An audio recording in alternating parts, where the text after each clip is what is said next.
And joining us now, Congressman Ron DeSantis, member of several key committees. Those committees include the Oversight Committee, Foreign Affairs, and Judiciary. Congressman, great to have you with us. It is a day in which there are extraordinary developments, really. The resolution of this, at least a partial settlement of the litigation between the House Oversight Committee and the Justice Department about the truth of what went on with Operation Fast and Furious, and also the calls for a second special counsel are just getting louder and louder by the day. Let's deal with first the second special counsel and your thoughts. Well, the momentum is building, Lou. I mean, you had guys like me who've been digging in on this for months and months, and clearly there's been a need for this, I think, for months now with the evidence that's come forward. But I think when Attorney General Sessions announced that he was going to assign the Inspector General to look into this, that created, I think, a lot of folks who may have been on the fence about this in the House to say, wait a minute, this Inspector General has no prosecutorial authority. He can't hold anybody accountable. He can't even subpoena people who are outside the department. So people like Comey and Clapper, he has no access to any of those. So I think people realize that the Justice Department can investigate itself when you have potential misconduct from the very highest level. People like James Comey in the FBI and McCabe, Peter Strzok, one of the highest-ranking FBI counterintelligence agents, and then people like Bruce Orr in the Justice Department. So there is a conflict, and you need to have somebody with teeth. And so I was very happy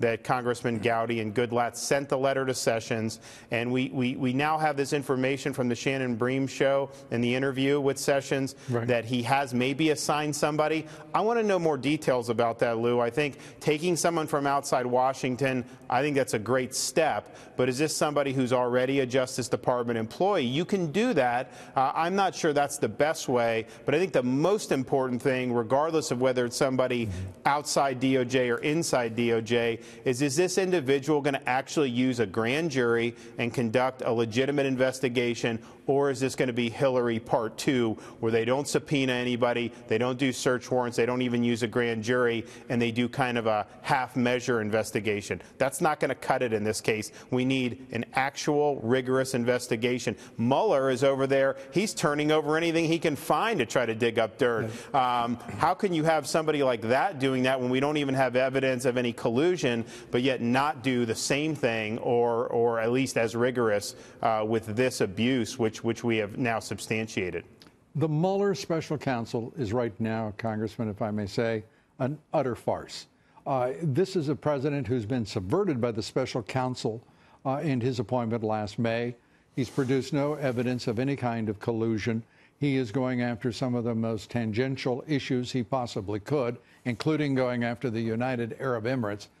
He seems to have forgotten his geography and the role of Russia in this pretense, because it's nothing more than that.